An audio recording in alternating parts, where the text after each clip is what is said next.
pop culture, with DJs and painting, graffiti art are expressed every day within the inner cities of America and the world. You are not doing hip-hop, you are hip-hop. Ooh, good afternoon, everybody. So, whenever we have a guest, and I'm going to say whenever we have Miss Alieze on, we jump right into everything because we don't want to get too far along. We always have so much to cover and we try to squeeze everything in. So let me just tell you what you're watching. You're watching Girl Listen, first of all. So it is 4 o'clock, 5 o'clock Central. This is streaming live to LinkedIn. So hello, LinkedIn. It's also streaming live to YouTube. Hello, YouTube. I'll get to the hellos pretty soon. I am Gwendolyn G.R. Houston Jack, and I want to share a quick story right now before I go too far and play this intro. But my mother is currently in the process of getting her passport, okay? Because it's been a while since she's had one. So I just want to make sure that's clear.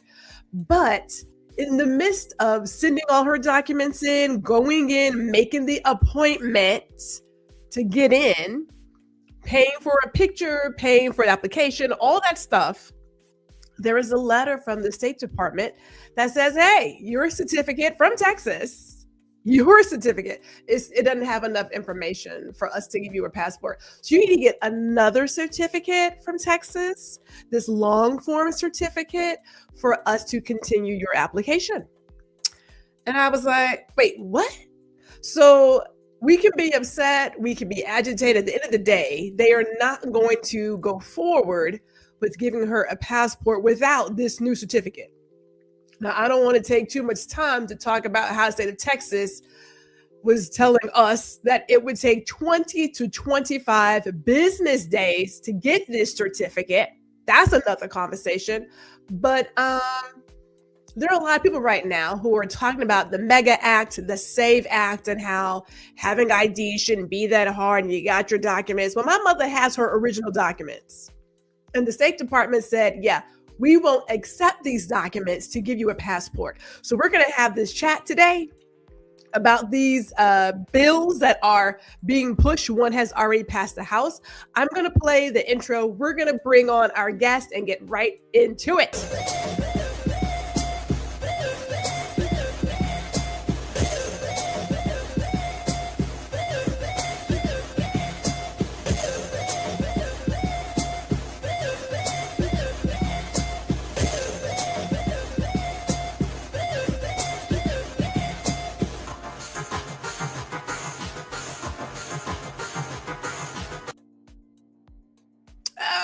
All right. So before I go, like I said, I want to get all into this. We have so many hellos, so many. So let me get some hellos going.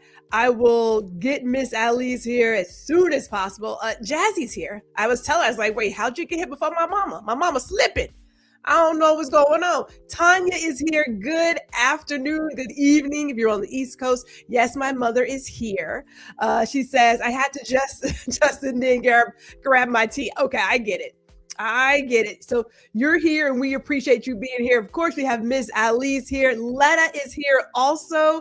She is also, we got tons of hellos. Classic C Gems is rolling through. Let me tell you, my sister was really heated. She's like, we were at the post office. The lady looked at the documents. She sent everything in. Why? Look, people, we are seeing a lot of stuff happen. We already know we're trying to get ourselves ready for November and anything else that may be happening. So there's that. Kelly is here and everyone is giving the hellos to Mama. And yes, Dr. Tachi is in the building. So let me go here really quick. Hold on. Here is our deal. We want to talk about the SAVE Act. That is HR 22, the Safeguard American Voter Eligibility Act. There's the MEGA Act, Make Elections Great Again. These people and these names. We're going to talk about how the SAVE Act and MEGA Act are both the same, but also different. And then more importantly, we want to spotlight the impact on melanated communities because it's going to hit certain people extremely hard. Before I do that, let me bring on my guest. You know I love having Ms. Alieze here in the building.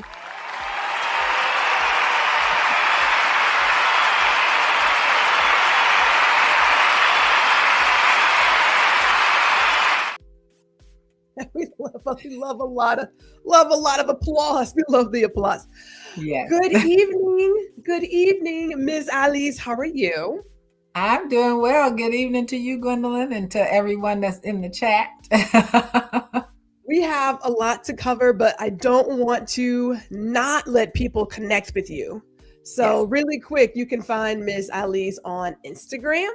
You can also find her on YouTube as well. We're going to share this again towards the end so that you guys can connect. She's always dropping a lot of great knowledge. And also, she is heavy on the art scene. You know what I'm saying? She's one of them people. She's one of them. So we want to make sure that you connect with her. But let's get right to the gist of it. The truth about the MEGA Act, SAVE Act, and voting rights, because they are doing all of the things. Let's start with the SAVE Act first, shall we? This is HR 22. Again, this has already passed the House. And we recently heard that Kankles said that he wasn't going to sign any other bills until this particular act was passed in the Senate. And I'm just like, okay. Now, with that said, a lot of people like to do what's the big deal? It's just having an ID. It's not that big a deal. You need an ID to get alcohol. You need an ID to get a library book. Look, let me bring this full screen so y'all can see the real deal. Now, we did a lot of research. I downloaded both of these bills. Golly, it's a lot to read. So I had my friends help me read it. You know what I'm saying? But here are the top things. You need documentary proof of citizenship required. No registration without that proof. There is an alternative evidence process. And then there's this ongoing list cleanup that they keep talking about. I'm going to throw it to you, Ms. Alieze. Give us your thoughts on this. So I think the biggest, one of my biggest thing has been forever, making sure people check their voter registration, right? Because the list cleanup doesn't mean that you aren't a citizen, or someone can challenge your voting. Someone can challenge you, and that state can actually look at it, and they can actually get you purged off a list that you didn't know about. Mm-hmm. And so what the whole idea of they want, and you can see them doing it in Georgia. They have Arizona now, and other states who have voluntarily turning over their voter registration rolls, is that they have these voter registration rolls, and we don't know who's going through them. Right. But it's looking at people and taking them off. And then one of the documents, it wants them to do it on a monthly basis. Yes, that they're going through the rolls constantly. And of course, we know the impact it will have on women, particularly married women, who, if they have to, because one of the proposals that I heard them say out loud is that to have everyone re-register. Yes, I just saw that. The whole idea of giving everyone re-register before November. Yes. What? And so you talking about, so if I re-register, fortunately, I do have a passport, right? Mm-hmm. If I re-register, are they going to want more than that? Because my birth certificate is definitely not going to look like my passport, because I have a maiden name and I have a married name. And so it's not going to be the same. But at the same time, you're talking about people re-registering to vote and having to go through that process. And who manages that? Yes. That's something that the federal government, and the way it sounds, is they want to oversee that. And they want to do it now. The reason I've been saying this for a while to people, the reason he's pushing so now is because they're really trying to impact primaries, because what they wanted to do is to go into effect immediately. Yes. Which will impact primaries. So everyone's talking about what's going to happen in November. We need to make sure we're very concerned about what's happening now with primaries, and if it were to go through, and there's a lot of pushback from Republicans in the Senate around not wanting to push it through. So right now, that's probably and I think it takes it may take a super majority for some of these things, which they'll never get a super majority. They'll never get that. Yeah, they'll never get the super majority on any of these things. And now to be holding up anything that comes before him to say I'm not going to sign anything. I'm not going to approve anything if you don't give me this, which is basically blackmail. Or it is definitely blackmail. But I was like, what have you guys done? That I'm just like, can we even? I had to stop and ask myself, well, what have you actually signed? Because nothing for people, right? And then and I think that one of the things for people to pay attention to, because their brain, they're kind of trying to manipulate everyone into believing that this has to do with people who should not be voting. When the Heritage Foundation, their own foundation who's out here trying to lead all of this charge, have not found evidence of massive data voting fraud. It's just not there. It doesn't exist. So, all right. So I love how Miss Alieze always is in my head. I do appreciate that. Let me share some of the comments, and then I'm also share something about the penalties. And yes, I do get a lot of my information from the Heritage Foundation. Because if you want to know what's going on, instead of listening to this person and that person, go to the person who is causing the chaos and just see what they're saying. And then you don't have to worry about someone trying to give you some other idea of what was said. It's in plain sight. Right? He said, I'm sure the people going through are the former Doge Bros, probably. Yes, those depositions, that's a whole nother show by itself. Jazzy says to vote early. We definitely need to get into there. Omar is watching from LinkedIn. We also see that Lisa is in the building. And Jazzy says that way, if there's an issue with your registration, you can take care of it, or at least try to. And that's the deal. Like, so if people are needing a certificate to get registered, right? And here in Texas, it was clear 20 to 25 business days with all this technology. And the fact that Texas wants to be one of the biggest data centers and all that whatnot. With all the technology, why is it taking so long? It is currently taking Texans, or I should say new residents, 6 months. 6 months to get an appointment to get a license. That's half a year, people. That is 6 months.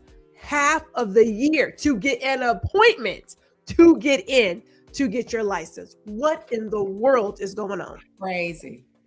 And we already know that our governor, he's already turned over some stuff. So let me do this before I'm gonna stop with Dr. Taji's comment. And I am going to bring up something since you brought it up, and we'll come back to it. But I did go to there is a chart. It's actually a state map, the U.S. map. And it has all of the places where the Heritage Foundation has found fraud. Okay? You can go look at it. I got it right there, electionfraud.heritage.org. You can go see it. Here's what they found. 1.1 to 1.2 billion ballots cast in federal elections since 2000. Since that time, they had about maybe between 1,200 to 1,400 proven cases of voter fraud. That is 0.000116%. That's virtually non-existent. There is no fraud, right? This whole idea of people are coming in and casting votes, it's just not happening. It's just not. But there are certain people who buy into the BS, and then we end up where we are. So before I turn it back to you, Miss Alieze, I will say this. One of the core ideas in the SAVE Act is that there is penalties, right? So there is a private right of action against election officials who register voters without required proof. There's a lot of private action in a lot of their bills that you can take action against somebody if you believe this happened. It's so ridiculous. But what say you? Yeah, so Mike, with that particular action, that one, the election official who may have done it, how do they even determine that? Like where's that information, and having them having to go into court and be charged for that? So how is that? Where they get that information for it? So are states going to now be required to turn over not just voter registration information, but who registered individual voters? Because that's the only way you get that information, right? Right. So that when you part, think when about I was going through the multiple paragraphs and what have you, that part wasn't really there. And a lot of these bills I have found are really written loosey goosey. They're very broad, they're very wide, they cast a wide net, and they're not really clear. So people tend to act on the side of, I don't want to do anything because I'm afraid what might happen, versus saying, well, how exactly is that supposed to work? And I believe it's written that way on purpose, because if you're just afraid to take any action, well, then that also does what they want you to do, which is to not register to vote, not do any kind of voter drives. It stops a lot of activity from happening. And it also has the ones who are registering the people not want to register people. Yes. Yeah, so it has that impact, that the people who are afraid to go register and the people who are afraid to register people, which is the confusion and the conflict they want to create. Because the whole idea is to put out to so much misinformation and put all these vague rules in place that people don't understand at all. Because one of the things, like in going through this, people hear about the SAVE Act all the time. But most people don't hear about the Mega Act as much, which is far more restrictive in nature. You know what? This is one of those times, but I'm just like, Miss Alieze knows how to throw me the baton, because that's what's next. That's what's next. We got HR 7300, and this one, if you want to talk really putting people at risk and taking away your right to vote, this is it. This is voter ID requirement for voting, new voter registration and list maintenance rules, information sharing with the Attorney General, election security provisions. It bans on political activities in federal agencies. There is that post-election audit and paper ballots. And they also had a thing where they wanted to also ban, what is the one with the, I can't think of the word, the one like whoever's most popular. I can't think of the right word. It's in there somewhere. Oh, but rank choice. You want to get rid of rank choice. Thank you, rank choice.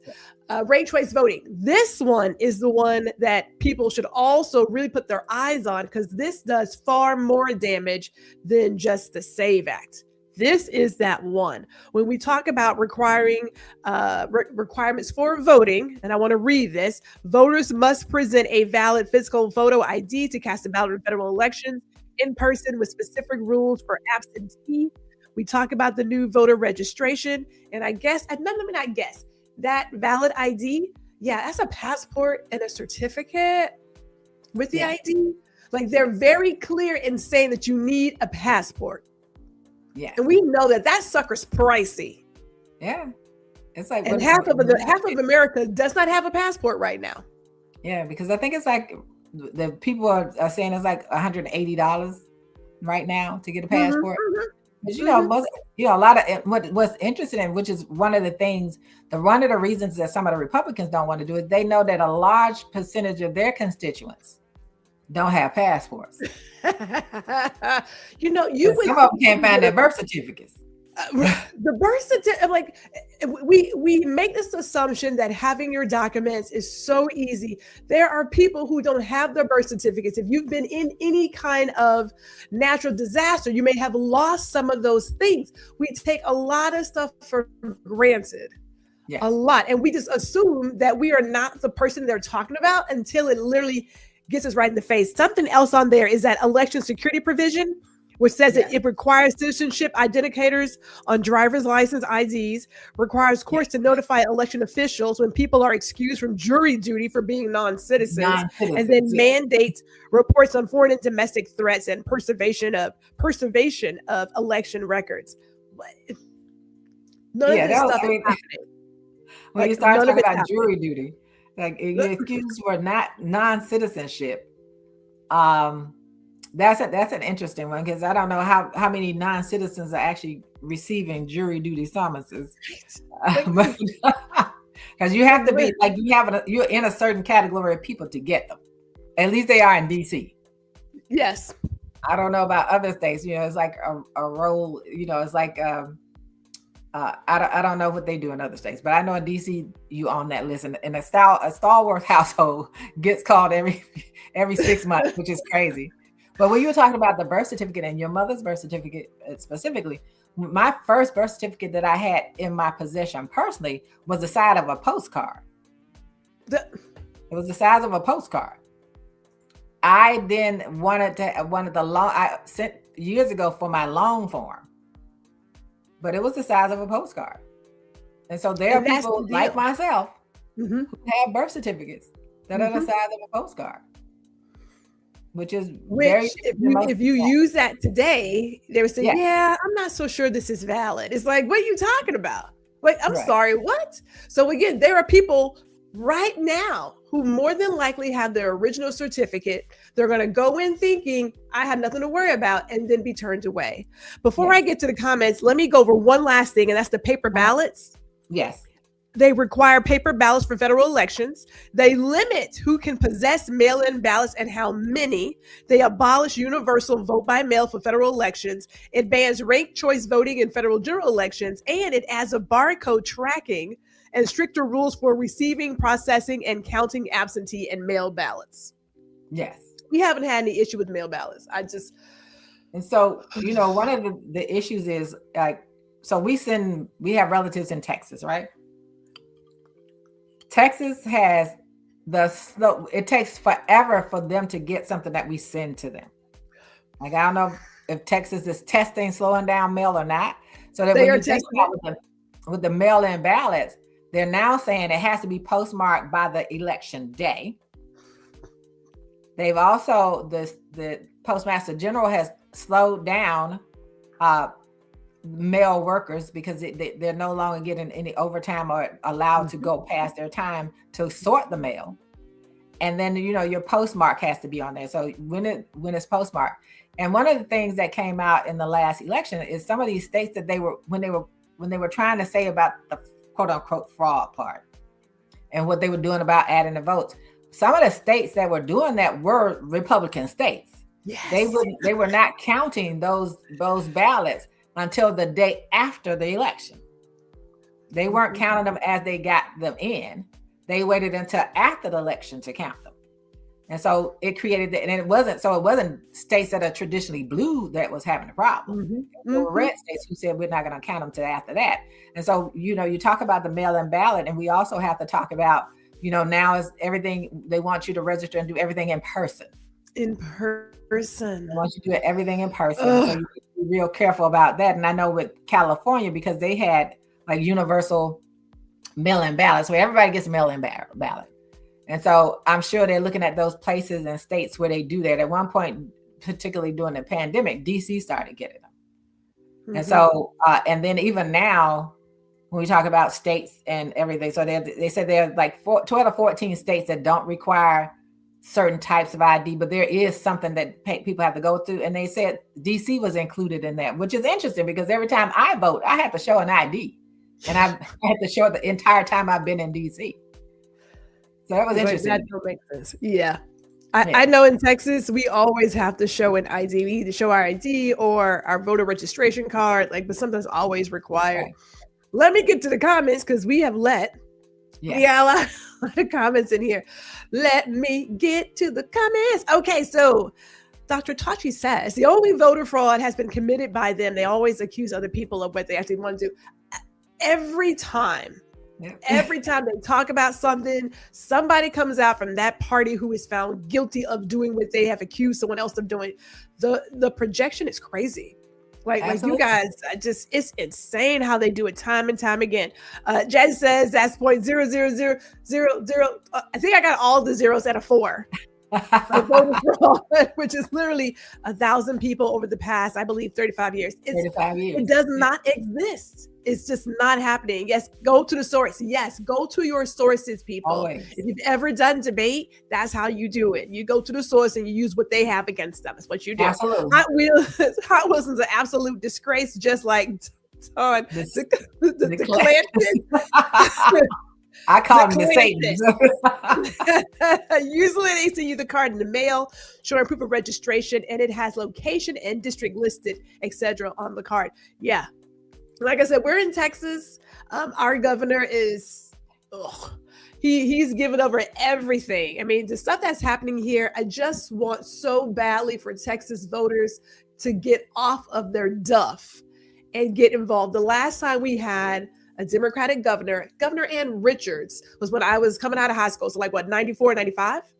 And that's been it since. So when people say, oh, Texas is red, that's just not true. Texans just get a little lazy and we just stop using our power. But the fact that we have Republicans campaigning on getting rid of fraud and waste and making things right. Y'all been in office for like the last 20 something, 30 something years. So I'm sorry, what are you talking about? Like, what has it been, like 30 years? Yes, it's been Republicans. So if there's fraud and waste, that's your party, kid. That's you. That's you. Texas is playing the big game without the SAVE Act. If they pass this law, Texas and many other red states are going to be a mess, a hot mess. Hey, Ron Foster is here. Love to all from Namibia. Hello, sir. Thank you for staying up with us because I know you are close to your bedtime. Very close. As Lisa says, I was in the vertical again. It's okay, Lisa. You're here. Speak the truth, near zero voting fraud. We got a lot of hellos coming in. This thing just stopped on me. It just stopped. Here we go. That's on purpose, G. They keep it big so they can confuse people. Yes, a lot. Absolutely. I mean, and we're talking like a number of bills around just all over the U.S. are written so broad that people are like, Am I on the right side? Am I on the wrong side? I'm just not sure. Let me not do anything. I mean, think about all the doctors who are letting mothers bleed to death in the parking lot. Absolutely. Because they're just not really sure. Or in the schools where you had school nurses not even giving kids Band-Aids because they weren't sure if that was going to violate one of the laws here in Texas about medical aid or whatever. They were like, okay, you can give them a Band-Aid, but nobody was taking anybody's kid to like have surgery. Okay. Absolutely. Absolutely. And that's, going back, thinking about Texas in this past primary and how they were, I always tell people that the testing ground for all of this are Texas, Tennessee, Florida. Those are testing grounds for whatever shenanigans they want to pull. So Texas, you get in there and now you got Republicans one direction, Democrats another, Republican only sites, Democrat only sites. And like, what kind of craziness is that? And how does that, the thing is, how does that force people in the November election? Is that kind of stuff still going to exist? Because your ballot should have an option for both candidates. Yes. So how will this play out in the election? And when it comes to states like Texas being red, they're only as red as the people allow it to be. Yes. And when you have over 1 million people who don't show up to vote, who are qualified to vote. And as I was having a conversation with my husband, as I was talking about tonight, I said, we do realize that there were more people who did not vote than people who voted for either one of these candidates. Yes. There were more people who didn't vote than voted for the man who won. And Texas, for people who don't know, Texas is a state that has more folks with melanin than folks without. But you would never know that based on the optics. You would never know that based on the commercials and whatever you see when it comes to Texas. Check the numbers. There are more people here that have melanin than those who don't have melanin. I think it's 60% melanated from this data that I read. Yes. And so when you have over 1 million people who look like us, Black people who didn't show up to vote. Yes. And I don't know what's convincing you not to vote and then complain. You don't have the option to complain. And I think that the education is the most important part. The understanding of not being bamboozled is the most important part with all of this, because that's what these bills are for. You go and look in the mega bill, and then you got to make sure you're clicking all the links so you can see the parts that they took out from previous voting bills, right? You got to click all those links. Now, I did find one site called issue1.org, and it actually has a one pager that shows you the differences between the two. Oh, Miss Alieze, you've been looking at my homework. That's what you've been doing. You've been looking at my homework because I wanted to show the people really quick You can put them side by side. I'll probably put this somewhere. Exactly where I'm not really sure, but we'll put it somewhere. But yes, and we'll also get that. If I'll put it in the comments, Ms. Alieze, that one page site as well. Yeah. So we can give people as much information as possible, because there's so many things happening. It's easy to get overwhelmed and to just like stop paying attention. But you have the SAVE Act, you have the MEGA Act. That main focus of the SAVE Act is voter registration and citizenship proof, whereas the MEGA Act is a broad election rules, ID, mail-in ballots, ranked choice voting, and then overall agencies. When we talk about citizenship, yes, you need it for mandatory documents on the SAVE Act, and then in the MEGA Act is indirect through ID, data sharing, list maintenance.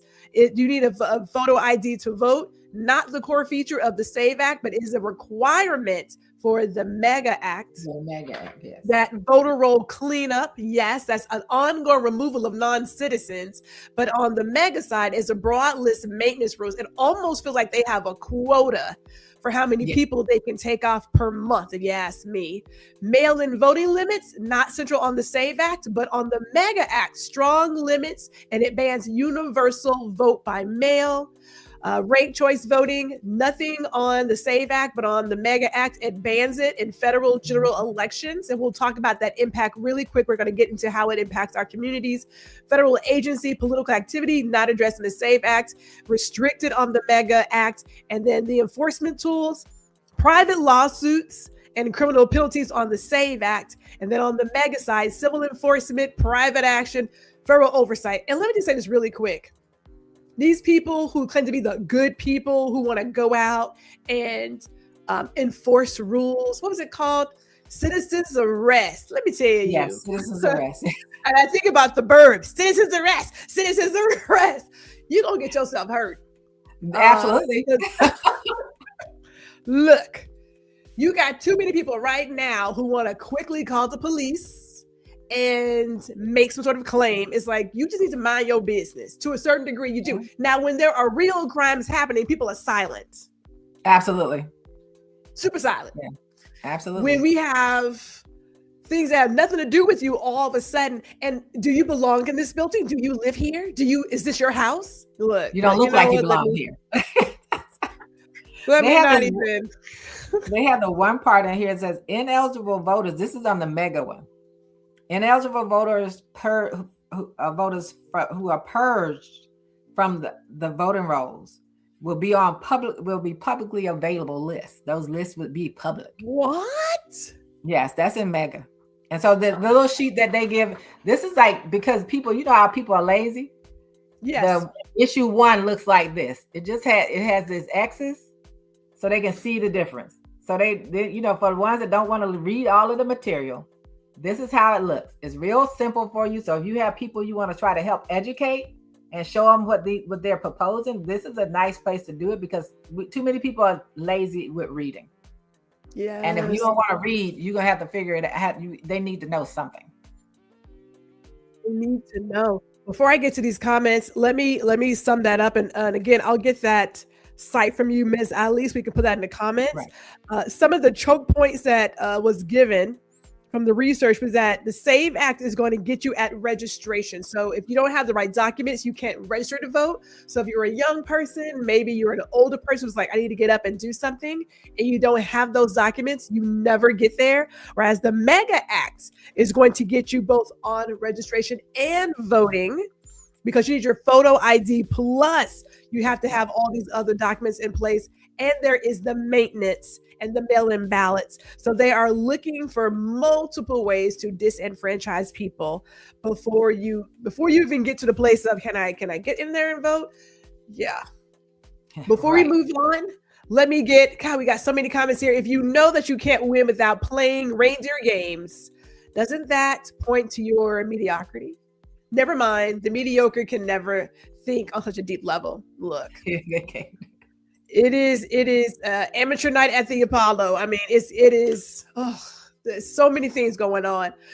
We aren't even going to mention what is happening in Virginia with the KKK handing out flyers to confuse. Oh, yes, I saw that. Right. saying it's Jim Crow. If you vote yes, it's returning to Jim Crow. Using all the key phrases. Yes. Using all the key phrases. Ooh, jazzy. And she says it's $134 passport. Thank you, ma'am. Right. If you expedite it, it's $185. If you expedite it, you expedite it. Those types of people in the red states only go to casinos and rodeos. They don't have passports. Hey, look, I'm not. I have my ID, original birth certificate, and my passport. This is ridiculous. I had some of my freedom papers to vote and walk around. Very tired, very tired. I'm right there with you, Letta. Absolutely. I am right there with you. It's just, it makes no sense. The part that interests me about the passport as opposed to the real ID, in order for me to get my real ID in DC, they asked me for my passport. Right. I had to take that in there. They're like, "Oh, you forgot to." I said, "Nope, I got it all." I had an envelope full of things so that I had all of these proofs of residency, everything, so that I could get my real ID. So that, to me, that's the thing. Like, they tell you to get this real ID, and you have to submit your birth certificate. You have to submit all these things to get the real ID. Now they're trying to say, "Oh, we don't just want the real ID. We want you to have a birth certificate. We want you to have a passport." And like they said, this is a poll tax. It is. Those are things that you have to pay extra for. So, because like, if you really aren't a person who wants to travel, and that's fine, you don't have to travel. I mean, there's a lot to travel in the US, then you don't need a passport. If you're never going to like try to go even to Mexico or Canada, you're like, you know what, I don't need it. Fine. But now we're at a place where if you're saying to do some of the basic things, you need this thing to get that thing. It's like, well, wait a minute. Right. Knowing that half of the US does not have a passport. Absolutely. Americans don't go anywhere. No, they don't. They go Some nowhere. of them don't even leave their neighborhood. I was about to say that, Miss Alieze. We had people, I remember, even in New York City. Okay, so we're on the west side. They didn't want to go to the east side. I'm not going to the east side. It's like, it's just the east side. I'm not going to Brooklyn. I was like, I'll act like it's hours away. That is not the case. Now in Houston, no, I'm not going to the north side. I got to be in a really good mood because that's an hour. But still, and I think people need to understand also that the ultimate goal for some of the people who are like, particularly some of the Christian nationalist people, is that only white men get the vote, right? So I happened to be in the National Museum of African American History and Culture the other day, and I was in a section that Jazzy and we always talk about, the section on Reconstruction. And I stopped to read the wall. So on the wall were the Black codes. And so I decided that let me take a picture of these two in particular, because it had to do with Texas and it had to do with Tennessee. And I just wanted to take that picture just because I said, this is where they really want it to go. And Texas's Black code said at the time, only white men can serve on juries, hold office, and vote in any state, county, or municipal election. Tennessee's no colored person have the right to vote, hold office, or sit on juries in this state. Wow. Now, what does that remind us of? We're talking about where they want to take us. They want to take us back to where it was only them, only white men who were doing the voting. Yeah. And those were the Black codes. So if people want to talk about how far they want to go back, most people go, oh, they're trying to take us back to the 1960s. No, they're trying to take you back to pre-Reconstruction. This is not they're about going a ways back. 60s. We're talking about they want to take us way back. And they want to take it back to where only white men, and at that time, white men who were landowners could vote. Because, you had the poll taxes, you had can you recite the Constitution? And they grandfathered illiterate white people in by saying, oh, since your grandfather voted, you can vote. That's what they did. Because these folks don't know anything about the Constitution. Now they barely know the Second Amendment, but they are quick to be like, you're going against. It's like, you don't even have you ever read it? Have you read it lately, or at all? So yeah. Cass says, go ahead. No, go ahead. Well, Cass was asking, is there any difference if you do online versus in person for the passport? Had they changed? There are some different requirements now. So like if you needed to, if you've never had one, or if you've had one but years ago, yeah, you have to come back in and do it all over again. And you have to do it by appointment. A lot of things nowadays are by appointment. I remember when I moved, I did lose some of my documents. So I had to get some new stuff, but I was able to go down to the office. Was that the Office of Vital something information, Vital whatever? Thank you. Mm-hmm. And I picked up a certificate like quick, fast, in a hurry. Yeah, that's gone. All that's over. Everything is online now. And it's online, but it still takes you darn near 30 days. But that's the point, right? That's the point. The point is to try to make as many changes as you can to make it challenging. So, as we talk about this, what we have to say is right now there are Republicans on Capitol Hill who oppose this. And so, we'll see how long they hold that. But you also need to make sure that you know where any documents are that you may need, because you never know what you may need those documents for. Mm-hmm. Mm-hmm. Make sure you have your documents no matter what. And then you also have to make sure that you stay on top of voting, your registration, because there are too many people who said, I just voted in Texas the last time, but I showed up and I couldn't vote. And then stop waiting for, if your state has early voting, go early vote and do it in person, because they're going to do everything. As you can see, that some of the states, particularly red states, they're not going to wait for the SAVE Act to put all these things in. Texas is already doing them. Tennessee is, all these states are going to put those things in place. Even if this doesn't get through, they're going to put them in there because they're in control of your house and your, your governor's office, which you all as people are responsible for them being in control. But even if you don't show up or how you vote, they're going to implement some of these things at the state level. They're going to implement those things. They're going to state and local level. They're going to put them in place. And then you're going to be bothered because you don't have all those things. Because ideally, it's supposed to be the state who controls the election. But this, what people need to understand, this is about federal control and federal takeover of things. Yes.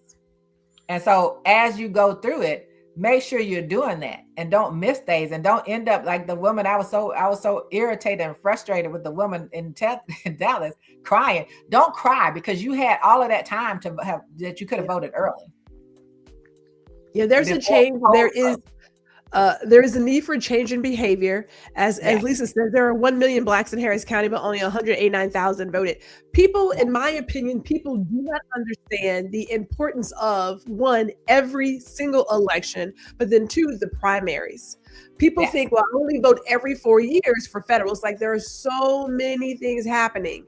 And if you want change in your community, that's on a local level. Right. That's local. That's your school. That's the police chief. That's all the people. That's on a local level. And we clock out.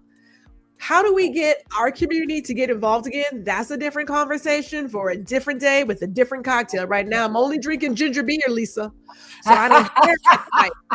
I don't have it tonight. A little stronger for that, right? I'm gonna need something a little stronger for that.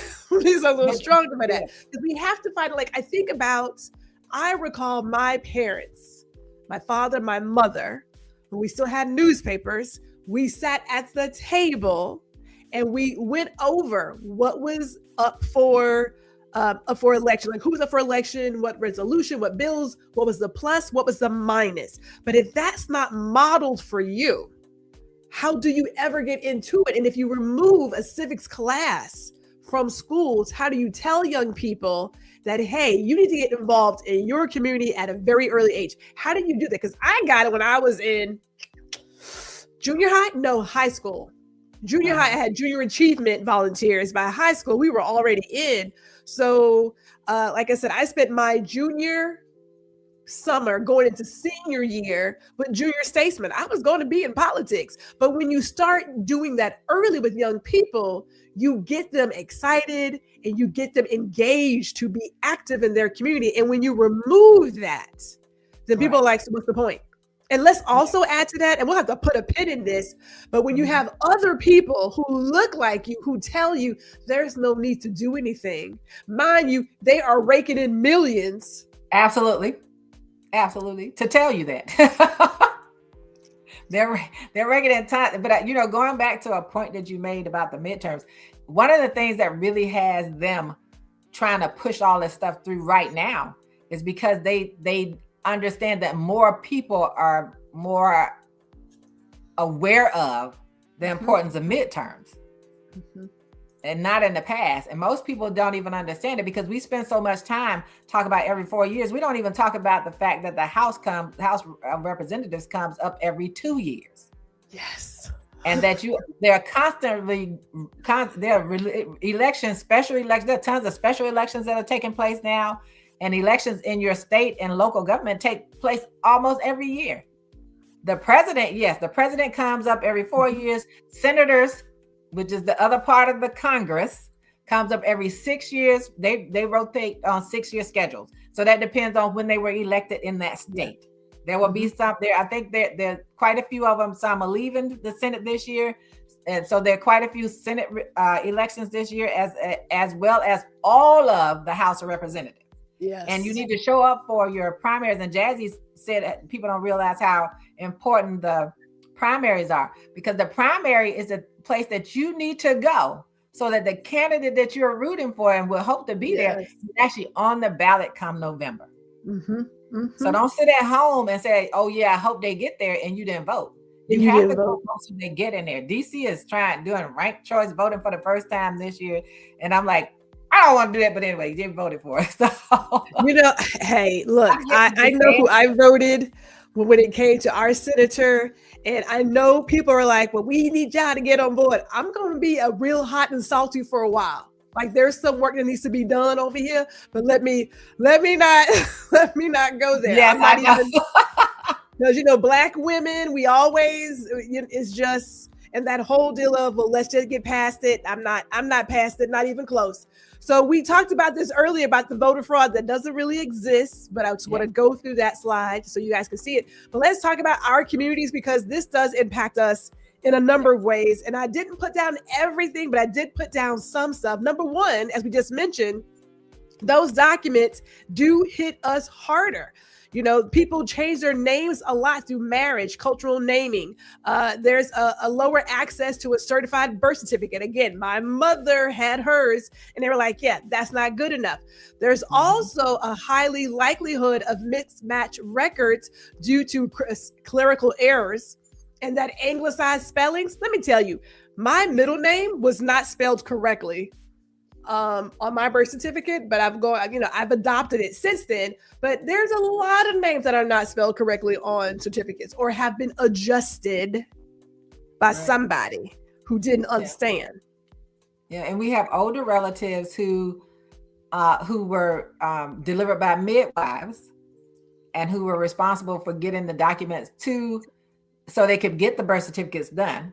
So, and I'll give you the example of my mother. So my mother's name was Mary Louise. At least she thought it was. Until she went and pulled her birth certificate and found out the midwife had named her Alice. What? Yes. So she had to legally get her birth certificate fixed to reflect the name that she had been using all of her life, because that's what my grandmother said her name was. And so you never know. And then there are lots of, I'm sure I'm not the only person who, when they got that birth certificate, I'll be 70 this year. When I got my birth certificate, it came like a postcard. And I think I still have it. It didn't have, it had my, where I was born, it had my parents' name on there, but the full part that, like the long version with everything else that your mother has to get now, all of that wasn't there. But I got it later on because I was doing some traveling and made sure I had the long form. So there's still people out there like me and other people who have that small birth certificate who have to be careful. We have to make sure our relatives have those things in place so they understand it if people try to challenge them, because I promise you is that what the federal government is trying to do, these red states who are controlled by all Republicans are going to try to do it at the state and local level, regardless of what happens at the federal level. Yep. They're going to, because Texas is already doing some voter suppression. So they're going to do it. They're going to keep doing it. And so we have to make sure that people are prepared for that and understand how it impacts us, because we don't always have everything in place or know where all those things are. Yeah. And then, and how many people have made sure they got, gotten their real ID. We got my granddaughter's real ID and she's still in high school, but we took her to get that. Yes. And most people aren't thinking about, I have an 18-year-old, they have a school ID, but they haven't thought about, well, maybe that 18-year-old, if they're not, especially if they're not driving, may need to go down there and also get their real ID, because this will be the first year she'll be eligible to vote. Which is a great segue to Cassie's question. She says, are there any suggestions or difference to consider for children in regard to passport? My father got us passports when we were younger because we were going to travel with him. So you can get them. Once at a certain age, you can apply for them or what have you. But you can get your kid a passport today. I mean, just you can get them as or long a passport card. You can get a passport card versus the passport book. Is that when they're younger, they switch over every 5 years because of course they're growing. Once they hit like 16, 17, then they get the 10-year one, because we just had my granddaughter renew hers and she has the one that lasts 10 years now. But it's every 5 years when they're small. And then they get the one like the adults and it lasts 10 years. So yes, you can go out there and get passports for them. Your 18-year-olds can get a passport and it'll be a 10-year passport. So I would advise people to do that. If you have an 18-year-old, particularly 17 to 18-year-old child who does not have a passport, even if you don't think they're going to travel soon, get them a passport and they can get it now and it'll last for the next 10 years. Yeah. And they'll have all of their correct documentation according to these people. They'll have their original birth certificate, their name, and if they on down the road they want to change it, then they can change it. But yes, you can get all those things done now, and I would encourage parents and guardians of young people who will be voting for the first time this year, regardless of where you live, to try to get that if you can. And I know, and Jazzy and I talk about that, and everybody talks about, everybody cannot afford $130 for a passport. No. And they know that. No. Most of the people in West Virginia probably don't have one. I'm not being stereotypical, but they probably don't. So yeah, that's just being real talk. But that's a great segue into this one.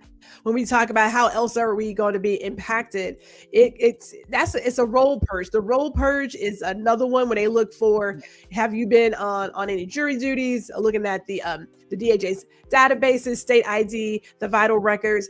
People have had their name adjusted, or they could be flagged incorrectly because of their name. It could be outdated, mismatched data, errors in state databases. And those people who have melanin tend to get wrongly purged, often without any knowledge until election day. As you mentioned, that young lady who was crying and stuff, it's like, you got to check your stuff. And we said many times, check your registration. Make sure you're actually still on the roll. I don't know why people wait till the last minute. You have people who, I can't remember who told the story, but they went in there and they couldn't, we can't find you. What do you mean you can't find me? I'm in there. I have an ID. I have a license. I have a passport. I'm there, but we can't find anything. And on this one that you have, the first bullet on these systems historically mislabeled, naturalized citizens being incorrectly flagged as non-citizens. So if you're a naturalized citizen, you need to pay close attention to that. You need to make sure that you're not mislabeled, because you are indeed a citizen, and then therefore be turned away and told you cannot vote, particularly in federal elections. Yeah. And if you want to know federal elections, we're talking about House of Representatives. Those are all your Congress members, House of Representatives, and your Senate representatives that are federal, and the president. Those are your federal offices. We have so many comments going in there, and I didn't even put down every single thing, but I want to hit the highlights as we talk about those who are elderly, and we're looking at mail-in voting, the restrictions for the caregivers, the elders, your disabled voters. That mega act, it limits who can return a mail ballot, how many ballots someone can help deliver, universal vote by mail systems.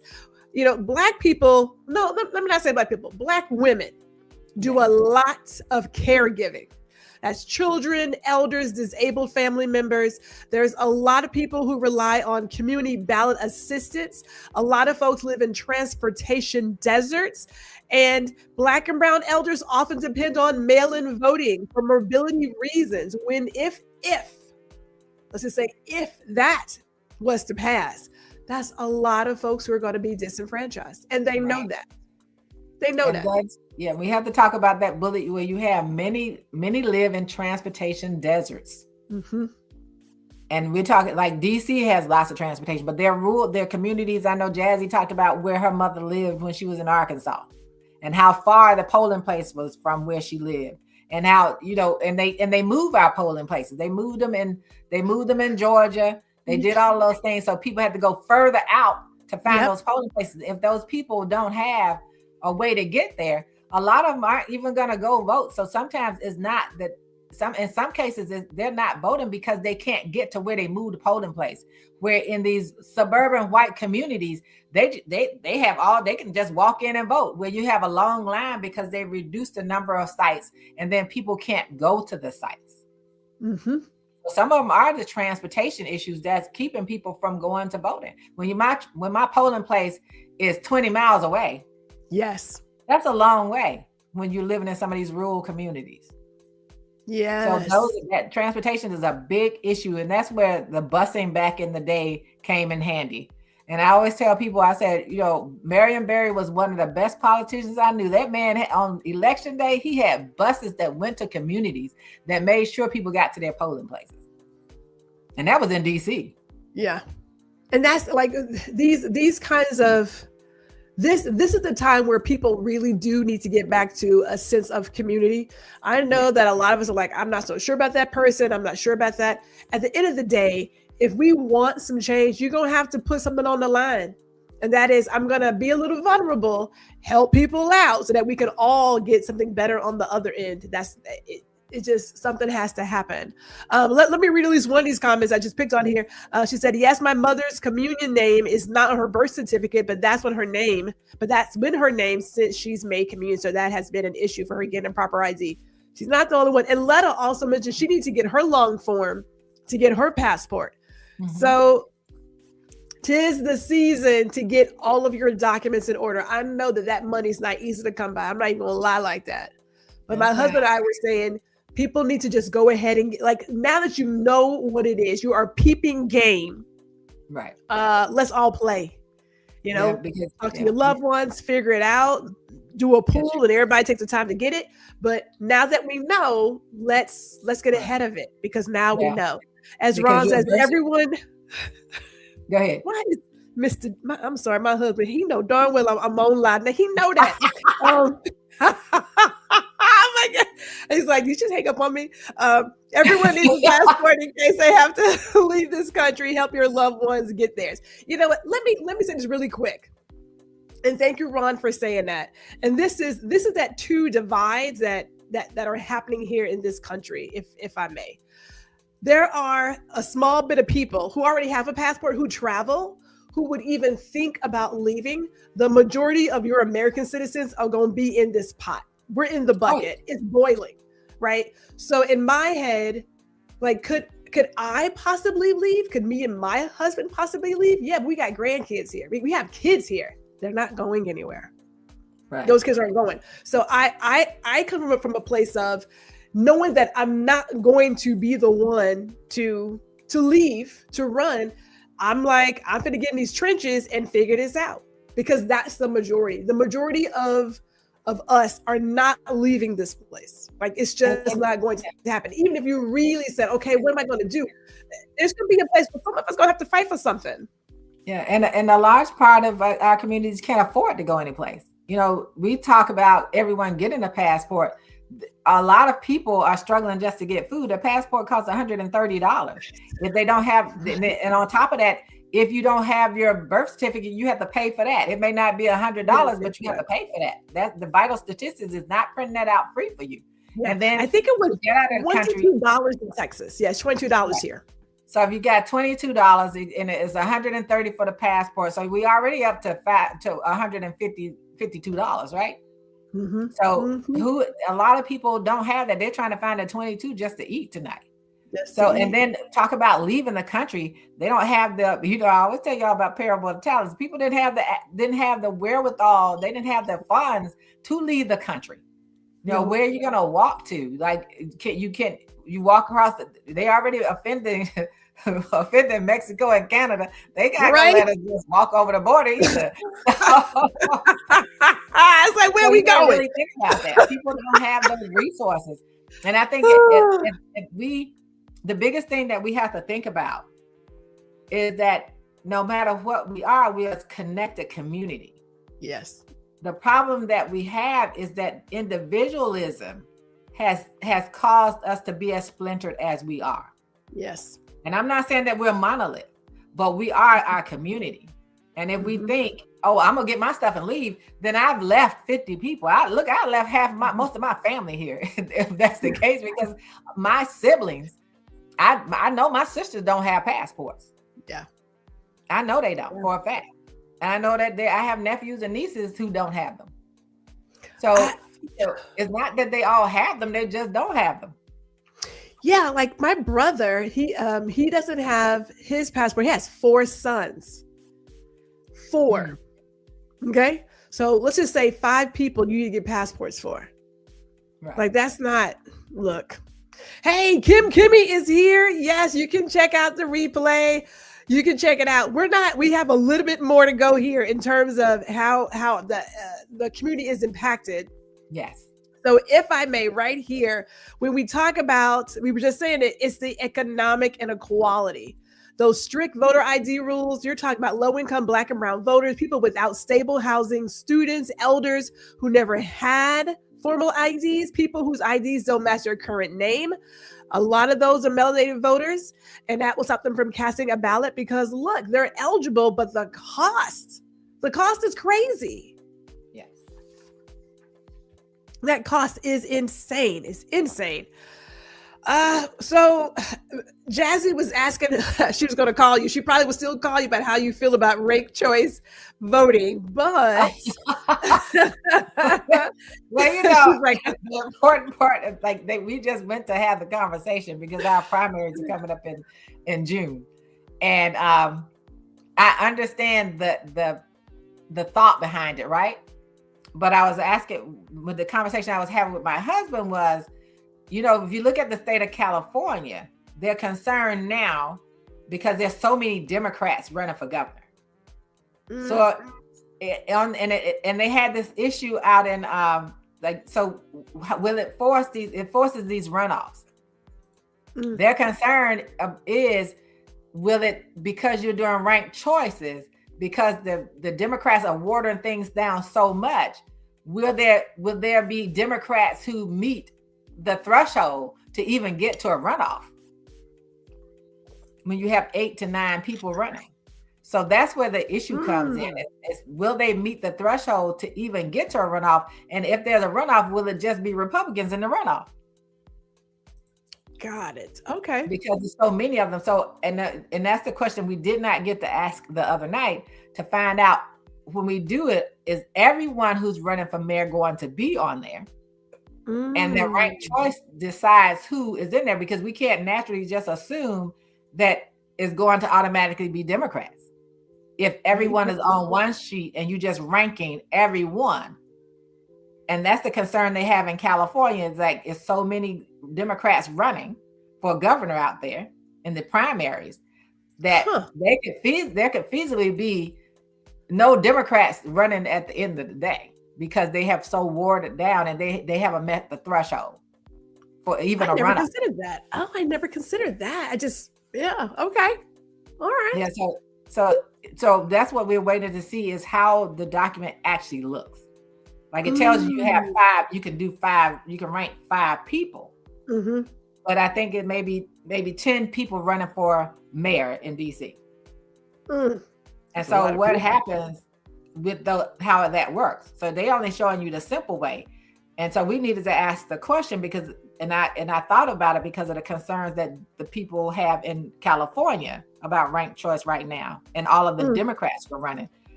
Are they going to all be on that one form and we're ranking everyone? See, and that's where, so Jazzy, that's what I'm trying to find out for sure. And my husband said he's going to go to another meeting tomorrow morning so he can ask that question, because I think everyone needs clarity on that, because this will be DC's first time doing it. And I know what happened out in LA when they had the mayoral race the last time, and the guy who flipped from being a Republican to a Democrat because he knew the people would probably vote with all these Democrats so that he could push for a runoff with him and the mayor. And so these people, because I'm watching what they're concerned about out there to see how it impacts all that. Yeah, so that's what I'm watching for. So that's going to be our question tomorrow with her, is to find out, is everyone on there for the primary, and how does that work? Because it's weird if it is, because what do you do because then it could just be two Republicans running against each other in November. So there's still a November election, but who would be those people? So that's I had never considered that. Let's get these last few comments, but we got through all of it. Is it expensive? It is expensive to get a passport for some people, but it's also expensive not to have it. Ooh, you got us there, Dr. Tachi. Hey, Bryson, what is going on? As Jazzy says, to get a long form of your birth certificate, it can cost $68 plus the passport. Yeah, see, in Texas right now, it's currently $22. But we know that depending on your state, it's going to change in price. So it's money. At the end of the day, it is money that they know people are already stressed and don't have. They can't even leave the state, let alone the country. Cass says here, where will they invite us? Oh, where would they invite us if even we had the passport? What a mess. They're trying to isolate us. Some sarcasm. Yeah, I still like Canada. I still like Mexico, but this guy is doing the most. I think from my experience, we won't be the ones have the problem if we decide to go someplace. No. Not the people that look like us. It'll be more other people, because they're not going to trust other people, because they're so arrogant now when they go to these countries. Ms. Alieze, I was going to do my donkey of the day, but I think the donkey of the year is Kenkel and his whole entire regime. Go from, you're out here starting fights with people just because you think you can. You big bad Billy, you know what I'm saying? Knowing good and darn well none of your kids are going to war. None of your people are going to war. You're not going to lose anybody. And then you go from, this is just a short-term pain for long-term gain to, when the prices go up, we just make more money. I'm sorry. Who is we? Who's this we? Who is because this? His son just made some money. His son made money off the gas prices going up. The fact that they just made some money. That's who the who is. The fact that they banned DJI and their drones so that they can back another American drone company. Yes. Again, another show for the level of corruption. I don't even understand. I don't understand how people don't see the very obvious con, but every day is something else. It's so stupid. It is. It's just stupid. Yeah, it's the big part is the money, and then there's also the escalations came out when more incriminating documents were released from the Epstein files too. Yeah. But you know what? Let me say this. I'm gonna, before I go to our upcoming events, I was telling Lisa, I don't want to hear a person talk about imposter syndrome, not ever again. Because if you can have all these people who are clearly unqualified, making life-changing decisions for the entire world, you couldn't be the fraud. Not even close. Could you ever be seen as the fraud? Give me a break. I want people, when it comes like DEI, talk about it with them. Tell them who the DEI people are, because it's about people who aren't qualified for jobs. You say you want to do everything merit-wise, and none of these people are qualified for any of the positions that they have. And there are videos with them side by side next to the people that they replaced or were pushed out. None of these people are qualified. They are what they talk about, and I think that's the biggest thing about this group of people is that everything they say is an admission. It's an admission. It's admitting what they do. Everything they talk about, when you start seeing all of the stuff that happens, they have done it. The fraud. One of the Republican politicians was caught trying to cheat voting. When he wanted to vote, he tried to vote in 2 different locations. That's where fraud came from. He wanted to go to 2 different locations, and he was a politician. These people, I swear, it is them. Everything they say is them. So all you have to do is reveal it. Well, I will say this before we let you and everybody go. Hey, this next Friday, we're doing a check-in. You know, the first quarter is over. Lord bless us. We made it. If the good Lord allows me to be here next Friday, we would have made it. But we're doing a quarter one check-in because it feels like 15 years. My gray is graying right about now. It's getting really white. And then if you haven't got on the email that you can get on the list, it's spring break next week. So I will be in the spot since the babies don't have school. They were like, it's spring break. I was like, it is. They're like, yes. They were quick to tell me we're not tutoring next week.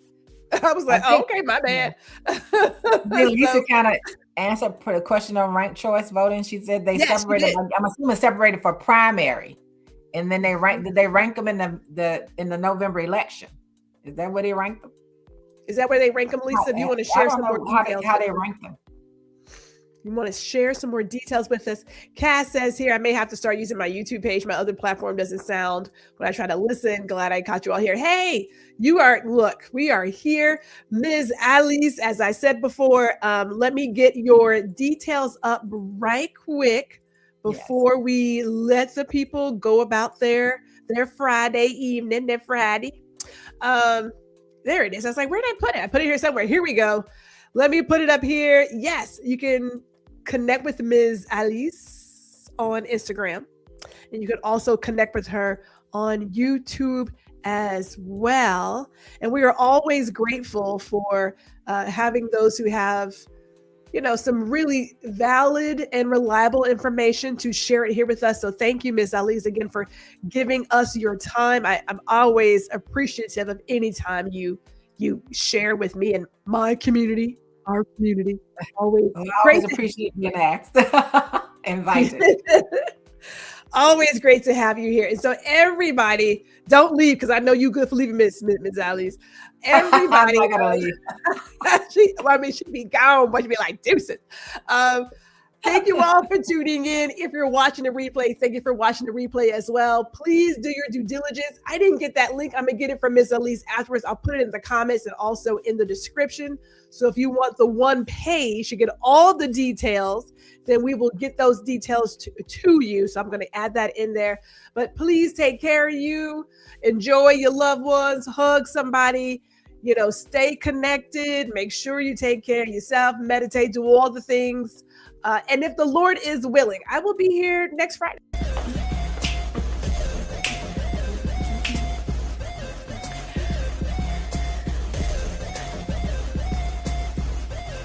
Hey, it's G. Thank you for watching this episode of Girl Listen. Be sure to catch me every Friday at 4 p.m. Central, 5 p.m. Eastern. And while you're here, I cordially invite you to like, share, and subscribe to my YouTube channel. See you all next week.